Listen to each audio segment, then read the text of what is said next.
The pencil moved slowly across the paper. It was June of 1944, somewhere behind the German lines in Normandy, and an Obergefreiter named Werner Tischler, an interrogator attached to the 7th Army's prisoner processing unit, was writing down a number that did not make sense to him. He wrote it again. Then he looked up at the American private sitting across the table from him. The private was 19 years old, from somewhere in Ohio, dusty and tired, and not particularly hostile. The kind of soldier who had been taught that name, rank, and serial number were the limits of his obligation. He had already given all three. What he gave next, he gave without quite realizing he was giving anything at all. It started because Tischler asked about food. This was standard. Interrogators had learned that asking about food, about daily routine, about the small textures of military life, loosened men up in ways that direct questions about unit positions never could. The private talked about his rations. He talked about mail. He talked, eventually, about pay. And Tischler wrote down the number. Then he wrote down the overseas supplement. Then the combat increment. Then the figure that appeared when you added the two together, and then the figure that appeared when you multiplied that sum across a single calendar month.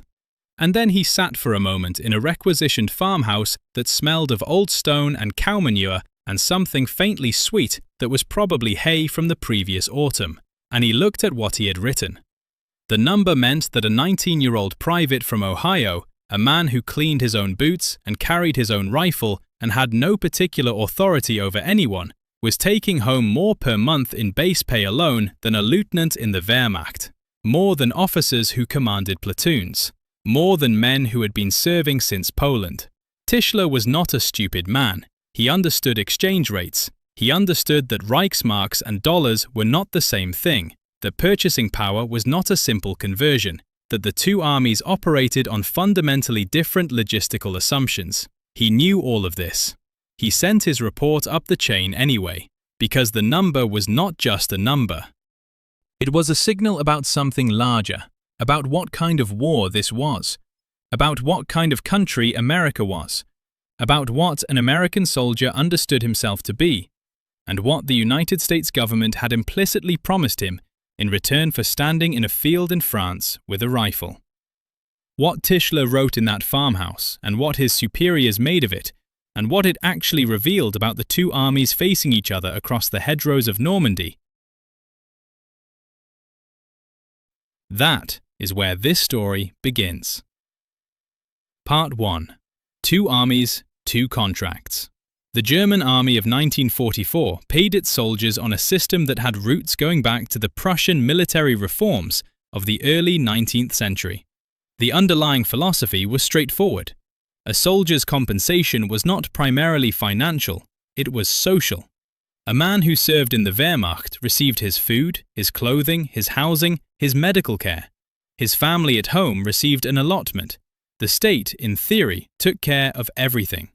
What remained, the actual cash payment, was a nominal figure, spending money, pocket change for cigarettes and schnapps when such things were available.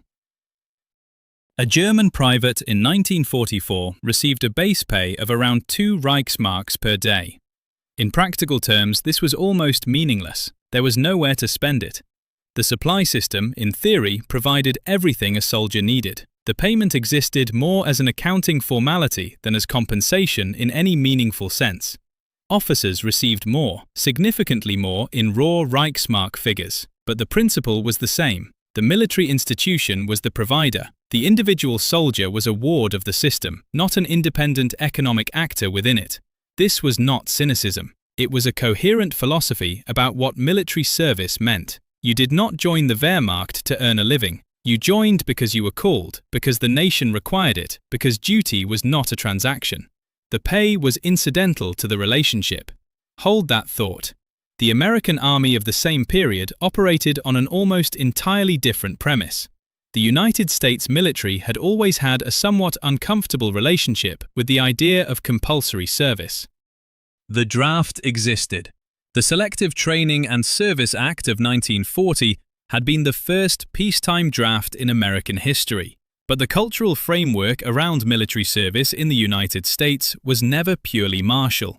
It was contractual. A man gave the government his time, his body, his risk. The government compensated him for it. Not lavishly, but explicitly, in cash, on a schedule, with defined allowances for specific circumstances. A private in the United States Army in 1944 received base pay of $50 per month. Write that down, $50. But that was only the beginning of the structure. If that private was overseas, and in Normandy in June of 1944, he obviously was, he received an additional $10 per month in overseas pay.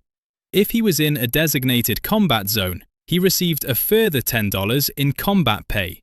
If he had dependents at home, a wife, children, a portion of his pay was automatically allotted to them, and the government added a supplemental family allowance on top of that. The numbers cascaded upward through the ranks with a precision that was almost bureaucratic in its clarity. A corporal earned $66 base, a sergeant earned $96, a staff sergeant earned $114, a technical sergeant $138, a master sergeant $150, and a first sergeant, the senior non-commissioned officer of an infantry company, earned $158 per month in base pay alone. Here is the key detail that Clausing's report identified, and that his superiors found so striking. The gap between the lowest paid American soldier and the highest paid American non-commissioned officer was not enormous. A private made $50, a master sergeant made $150. The ratio was 3-to-1. In the German system, the ratio between equivalent ranks was considerably larger in nominal terms, but the German private was, in theory, more fully provided for by the institution, making the cash figure less meaningful. What the American system revealed, when you laid it out on paper the way Clausing's report did, was a military that was paying its people as employees, not as wards, not as conscripts in the pure sense, as workers in a dangerous profession, with a salary schedule, with overtime for hazardous duty, with family benefits structured like a corporate HR policy. And here is what that meant for German intelligence and why the report caused the reaction it did. If you pay soldiers like employees, you are implicitly telling them something about their value. You are telling them that their service is worth something in concrete, quantifiable terms. You are telling them that the institution recognizes the transaction, and you are telling them, and this is the part that Clausing's superiors found genuinely troubling, that they have a legitimate expectation of return. A soldier who fights because duty demands it, and who receives a nominal cash payment that is essentially meaningless, has a certain relationship to the institution. He is subordinate to it completely. His motivation, at least in the ideological framework of the Wehrmacht, is meant to be non-economic. The man earning $50 base pay, plus $10 overseas, plus $10 combat pay, whose wife receives a family allotment, who knows to the dollar what his service is worth, that soldier has a different relationship to the institution. He is in a transaction, and a man in a transaction has leverage that a ward of the state does not. German intelligence officers reading Clausing's report in the summer of 1944 found little comfort in what he had written. Part 2. The Interrogation Room and What It Contained. Meet Private First Class Donald R. Siebert, 20 years old, from Muncie, Indiana.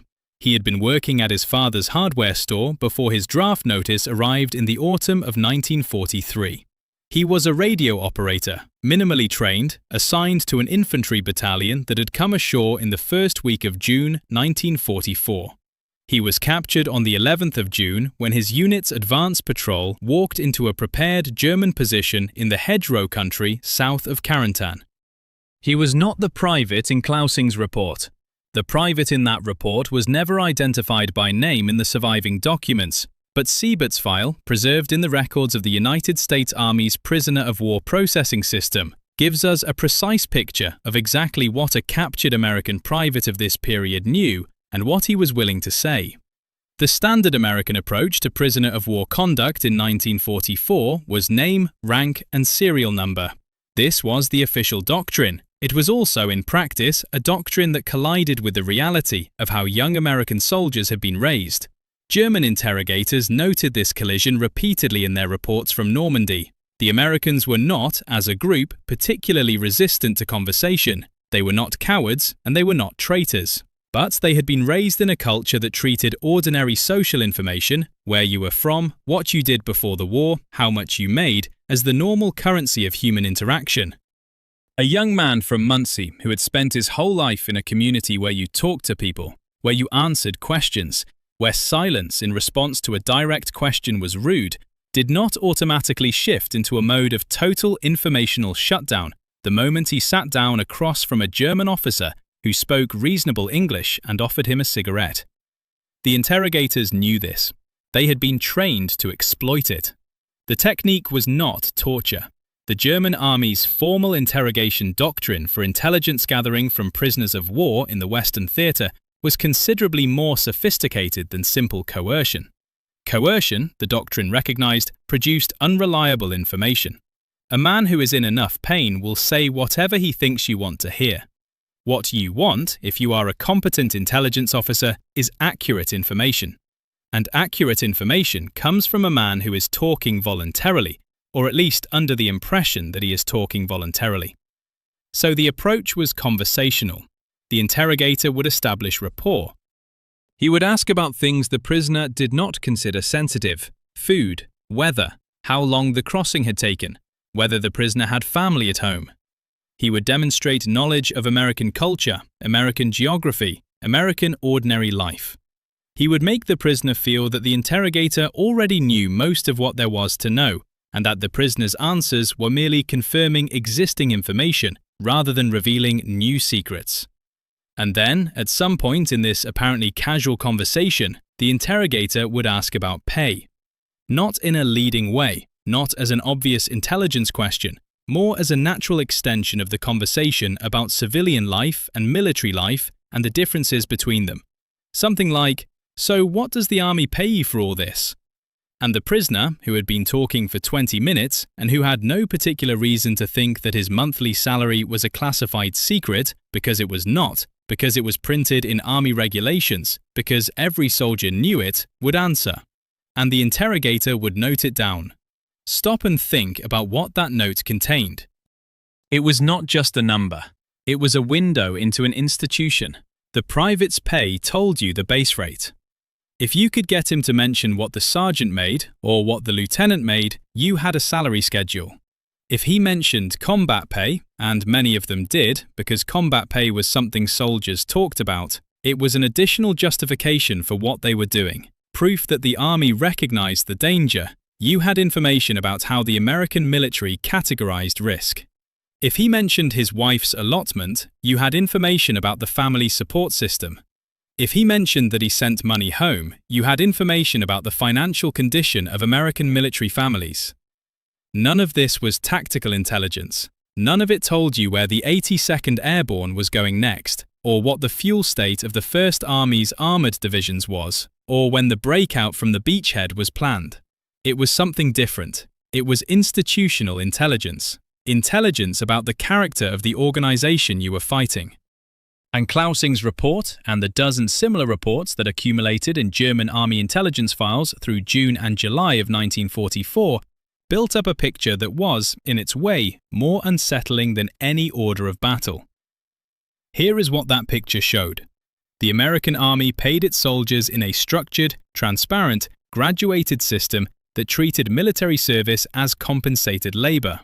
The pay differentials between ranks were meaningful, but not enormous. The combat and overseas allowances acknowledged, in cash, that the soldier was being asked to do something dangerous and inconvenient. The family allotment system meant that a soldier's dependents were financially supported in a defined, predictable way. The entire structure communicated something about the institution's relationship to the individual.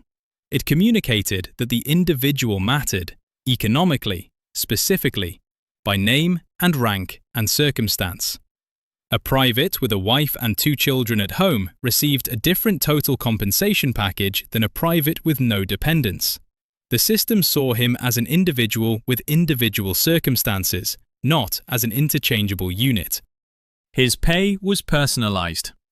The Wehrmacht system was not. A German private was a German private. His family received a standard allotment. His individual circumstances were, within the system, largely irrelevant to his compensation. Neither system was passing a moral judgment on the other. Both were trying to solve the same problem. How do you sustain a large military force over multiple years of total war? The German system prioritized institutional provision. The American system prioritized individual compensation. Both were coherent approaches.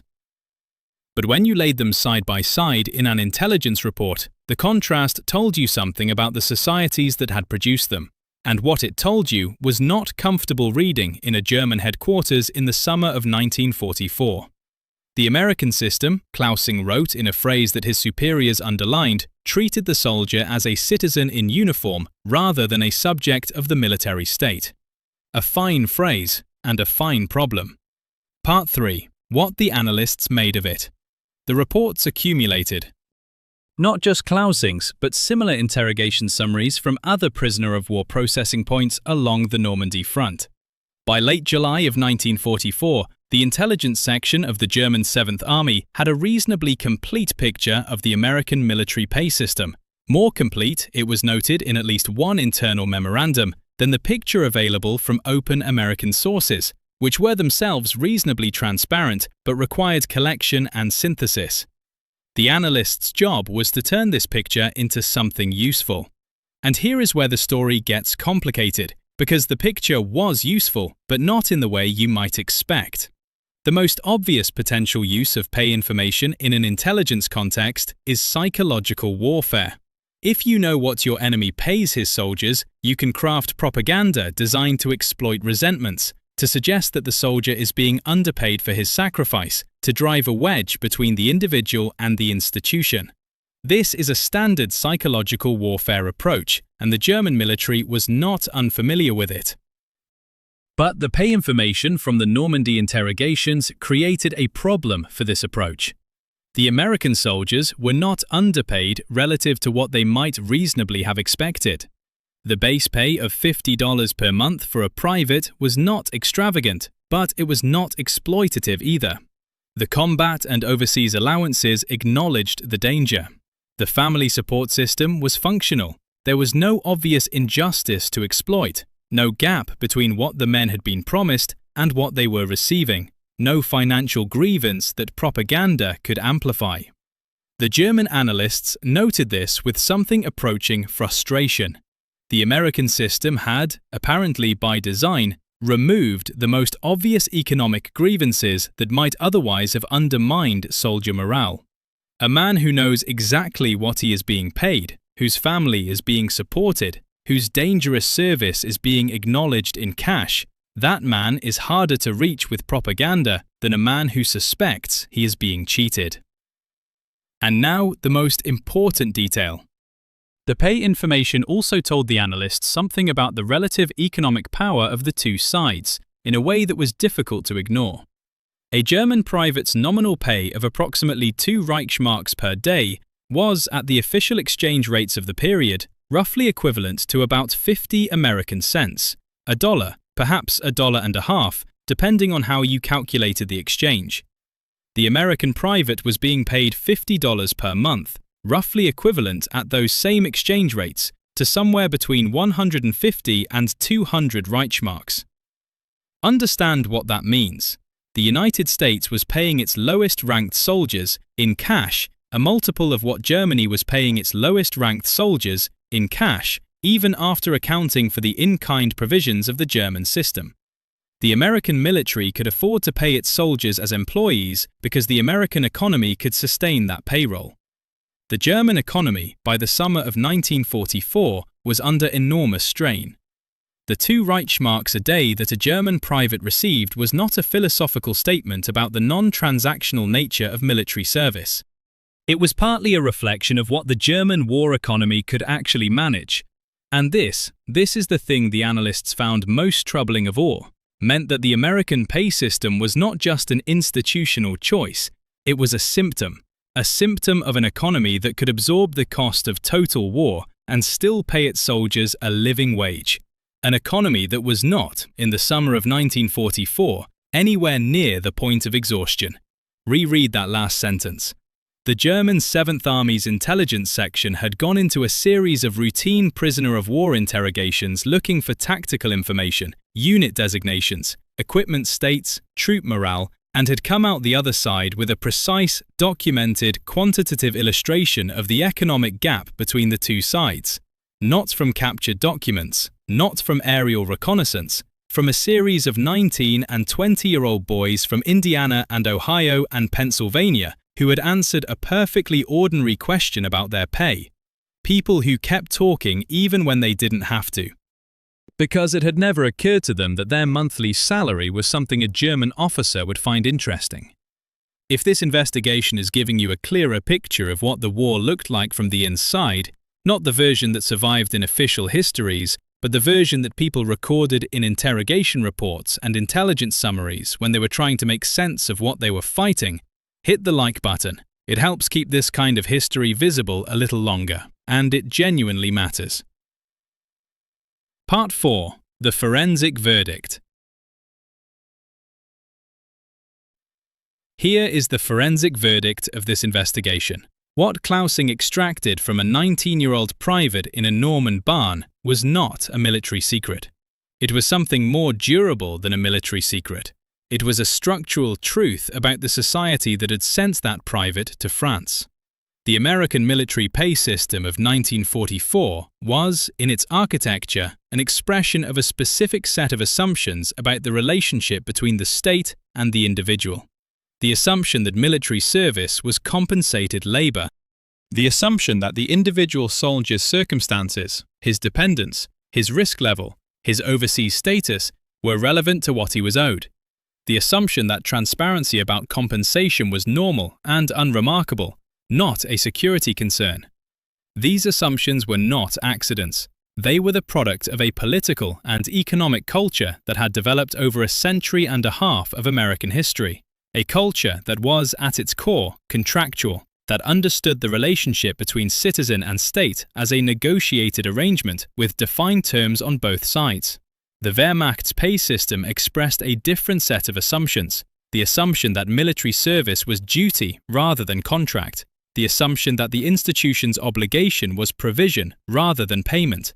The assumption that the individual soldier's economic circumstances were a matter for the state to manage, not for the soldier to negotiate. Neither system was morally superior. Both were coherent.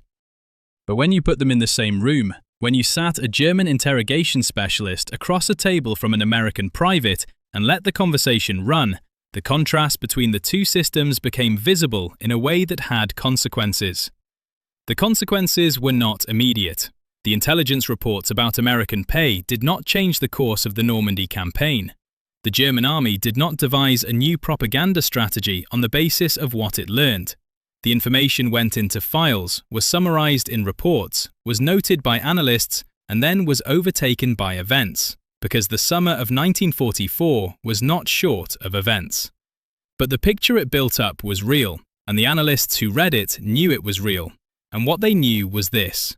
They were fighting an army that was an extension of the most productive economy in the world, an economy so productive that it could pay its soldiers, its ordinary soldiers, its privates and corporals and sergeants, a wage that acknowledged their individual worth.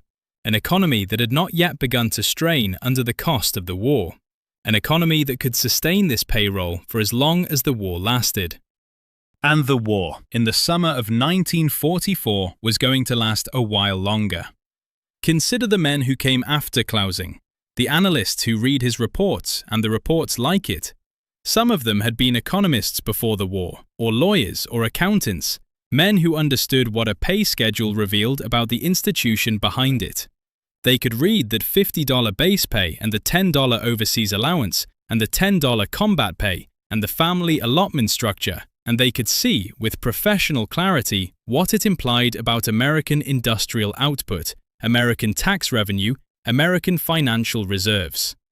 They could see that the United States had built a military compensation system that assumed the war would be long enough to matter, expensive enough to require sustained economic effort, and winnable, because only a country that expected to win bothered to build a proper pension and allotment system for its soldiers' families.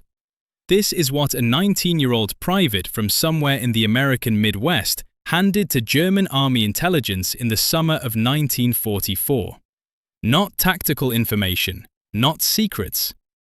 A window into the confidence of a nation that had priced its own soldiers as though they were going to come home. The private almost certainly did not know he had done this. He had answered a question. He had been polite, or tired, or simply unguarded in the way that young men are when they are frightened and far from home and someone is speaking to them in a reasonable tone of voice. He had said what he made. He had maybe mentioned what the sergeant made. He had probably said something about combat pay, because combat pay was something you mentioned. It was proof that the army knew what you were going through. And in doing so, he had, without knowing it, told the other side something true. Not just about pay, about America. The German propaganda machine of the Second World War was one of the most sophisticated information operations of the 20th century. It produced films and posters and radio programs and books and animations and everything in between.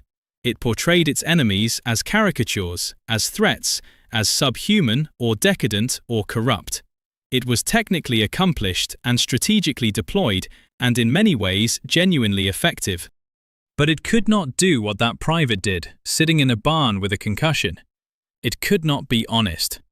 The propaganda version of the American soldier was a caricature, soft, money-obsessed, fighting for capitalism rather than conviction, unable to sustain the kind of sacrifice that the German soldier, sustained by duty and ideology, could endure indefinitely. This was the line. This was the story. The interrogation reports told a different story. They told of young men who knew exactly what they were being paid, and did not seem to think it was either too much or too little. Men who had left jobs at hardware stores in Indiana and factories in Ohio and farms in Pennsylvania, who were receiving $50 a month plus overseas pay plus combat pay, whose wives were receiving family allotments, and who were, by every indicator available to the interrogators, prepared to keep fighting. Not because they were fanatics, not because ideology had stripped them of the capacity for self-preservation, but because the transaction they had entered into with their government was, in their assessment, being honored. They were being paid, their families were being supported. The institution was keeping its end of the deal. When troops believe the institution is keeping its end of the deal, they keep fighting. The German intelligence community understood this. Some of them, at least, understood it with a clarity that their political superiors could not afford to share. The reports went up the chain. The analysis was done. And then, for the most part, it was filed. Because what do you do with a truth like that? What do you do when your interrogators have extracted, from a concussed private in a barn, a precise and accurate picture of your enemy's economic superiority? When the picture is so clear that there is no ambiguity, no room for optimistic reinterpretation, no way to make the numbers say something other than what they say. You file it, you note it, you continue the war because the war continues regardless, and you carry the knowledge with you. Clausing survived the war. He returned to Freiburg, completed his law degree, and spent the next 3 decades practicing civil law. He gave one interview in the 1960s to a West German journalist writing about wartime intelligence. In that interview, he was asked what piece of information from his interrogation work had stayed with him the longest. He did not hesitate. He said it was the pay schedules. The precise, graduated, allowance-by-allowance breakdown of what the United States Army paid every rank. Not because the numbers were surprising, but because of what the numbers implied about the country that had set them. He said in the interview, "A nation that pays its privates combat pay has already decided that its privates' lives are worth something. That decision has consequences." It did. It does. The private in the barn, unnamed, 19 years old, 11 days in France, slightly concussed, told the truth about his pay because it had never occurred to him that the truth was a weapon. And it was, just not the kind of weapon either side had expected. He went home, or he did not, the record does not say. But what he said in that barn is still on the record. A number, $50, plus 10, plus 10. The precise, transparent, contractual accounting of what one democracy decided a young man's dangerous service was worth. A nation that pays its privates combat pay has already decided that its privates' lives are worth something. That decision has consequences.